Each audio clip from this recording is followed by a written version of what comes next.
Niet naar strand. Het is zo dat ik eigenlijk op jonge leeftijd lid geworden ben in Snits van de Christelijke Jeugdbond van Natuurstudie.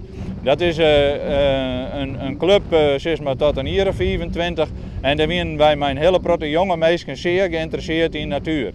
En eigenlijk de eerste kennismaking met de Warkumerwaard wie dan ik dat wij in midwintertelling dienen van wetterwild.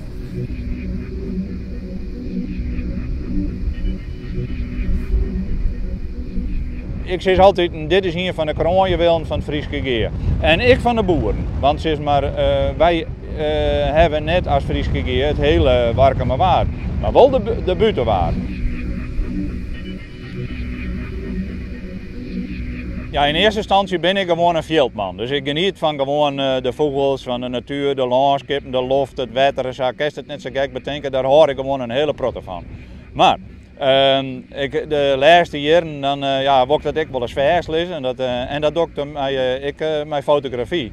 En die jou ik lezingen hoor in het blad van het Frieske Geer en de brochures, dus zijn altijd mijn foto's van diverse dingen. Ja, dat is gewoon een griezelijke mooie hobby. Best trouwens de orenmeesken ik mij niet te kerst. Nou, en je hoort inderdaad social media, hè? Dus op Facebook plaats ik de foto's. En ja, dan kan een hele grote orenmeesken kan ik zien van wat je in uw natuurterrein voorkomt. En dat is op zich, ja, dat boeit me gewoon ook griezelijk.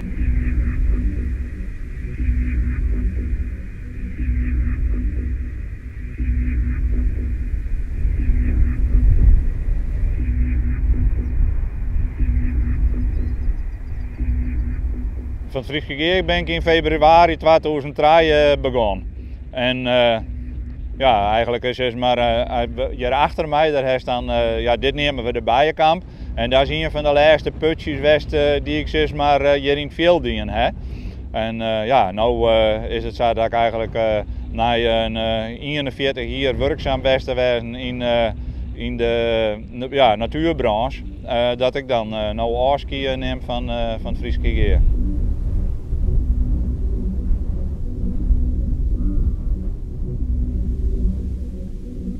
Nou, ik heb al vragen van dit waar we hier staan, dat inventariseer ik elke keer op grijdenvogels.